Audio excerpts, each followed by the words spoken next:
Hi viewers, இன்றைக்கி லேடிஸை பற்றின ஒரு இம்பார்ட்டண்ட்டான ஒரு விஷயம் நம்ம வீட்டுக்கு ரொம்ப தேவைப்படுற ரொம்ப வருத்தப்படுற ஒரு விஷயம்னு கூட நம்ம சொல்லலாம். ஸோ அதை பற்றின ஒரு சின்ன இன்ஃபர்மேஷன் தான், சின்ன டிப்ஸ் தான். என்னோடய பேஜில் இருக்கிற சின்ன டிப்ஸ்லாம் உங்களுக்கு யூஸ்ஃபுல்லாக இருக்குது அப்படின்னா என்னோடய பேஜை தொடர்ந்து பாருங்கள், வீடியோஸை லைக் பண்ணுங்கள், ஷேர் பண்ணுங்கள். டவுட் ஏதாவது இருக்குன்னா எனக்கு கமெண்ட் பண்ணுங்கள், எனக்கு தெரிஞ்சால் நான் ஷேர் பண்ணிக்கிறேன். ஓகே, இப்போ நம்ம வீடியோக்குள்ளே போகலாம். நமக்கு இருக்கிற இன்னொரு இஷ்யூ என்னென்னு பார்த்தா ஹேர் ஃபால் ப்ராப்ளம்.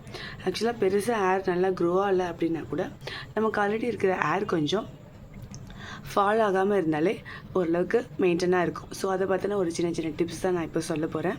வீடியோவை தொடர்ந்து பாருங்கள். நமக்கு தெரிஞ்ச விஷயந்தான் இருந்தால் கூட நான் இதை ரிவைண்ட் பண்ணுற மாதிரி எடுத்துக்கோங்க. ஓகே, நம்ம வீடியோக்குள்ளே போகலாம். ஃபஸ்ட்டு விஷயம், நம்ம குளிக்கும் போது ஷாம்புவை டைரெக்டாக எப்போயுமே அப்ளை பண்ணக்கூடாது. முடிஞ்ச அளவுக்கு வாட்டரில் மிக்ஸ் பண்ணி தான் யூஸ் பண்ணணும். நம்ம ஆஃபீஸ் போகிறோம், ஒர்க் போகிறோம் அப்படின்னா அது மாதிரி பண்ண முடியாது. ஆனால் நீங்கள் மற்ற டைமில் அதை கொஞ்சம் மிக்ஸ் பண்ணி ரெடிமேடாக ஏதாவது பாக்ஸில் போட்டு சேவ் பண்ணி வச்சு யூஸ் பண்ணிக்கலாம். இன்னொரு விஷயம் என்னென்னா, டவலை வந்துட்டு தொடர்ந்து ரொம்ப நேரம் கட்டிகிட்டே அப்படியே ஒர்க் பண்ணிகிட்டே இருக்குது. ஸோ அதை அவாய்ட் பண்ணிக்கோங்க, அதனாலும் ஹேர் ஃபால் ப்ராப்ளம் வரலாம். இன்னொரு விஷயம் என்னென்னா, தலையை வந்துட்டு டவலில் உதறது. ஸோ அதனாலேயும் ஹேர் ஃபால் ப்ராப்ளம் ரொம்ப வரும். தலை குளிச்சோன்னா அந்த மாதிரி பண்ணும்போது அது மாதிரி உடனே சீப்பு போட்டு வாரி ஆஃபீஸ் போகிறது, கிளம்புறது, அப்படியே பின்னி வச்சுக்கிறது, அதனாலேயும் நிறைய ஹேர் ஃபால் ப்ராப்ளம் வரும். ரெண்டாவது வந்துட்டு ஹேர் ட்ரையர் வந்துட்டு முடிஞ்ச அளவுக்கு யூஸ் பண்ணவே கூடாது. டைரெக்டாக சன்லைட் ஹெட்டில் பட்டாலே நல்ல க்ரோவிங் ஓரளவுக்கு இருக்கும், நல்லா ஃப்ரெஷ்ஷாகிடும் ஹேர். ஸோ இன்னொரு விஷயம் என்னென்னா, அது மாதிரி டெய்லி 2 டைம் கோம் பண்ணணும்.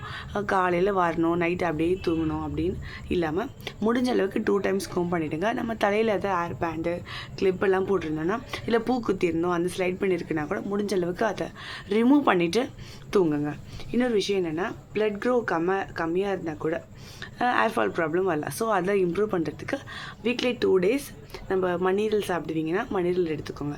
இல்லைனா நான்வெஜ் பிடிக்காது அப்படின்னா நம்ம முருங்கைக்கீரை சாப்பிடலாம். சாப்பாட்டில் கருவேப்பிலை கொஞ்சம் அவாய்ட் பண்ணாமல் சாப்பிட்டுக்கலாம்.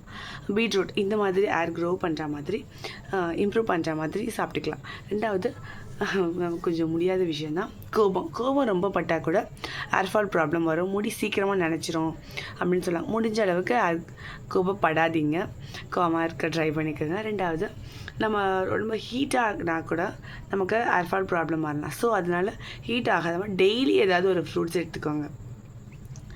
இன்ஃபேக்ட் பனானா கூட ஓகே தான், இப்போது நிறைய சாத்துக்குடிலாம் கூட கிடைக்கிது. எதுனாலும் டெய்லி ஏதாவது ஒரு ஃப்ரூட்டு எடுத்துக்கோங்க. இன்னொரு முக்கியமான விஷயம், நம்மளோட ஜீப்பில் மட்டும் நம்ம கோம் பண்ணுற மாதிரி பார்த்துக்கோங்க. நம்ம ரிலேஷன் வீட்டுக்கு போகணும், அம்மா வீட்டுக்கு போகணும், அவங்க ஜீப்பை எப்போயுமே யூஸ் பண்ணவே வேண்டாம்.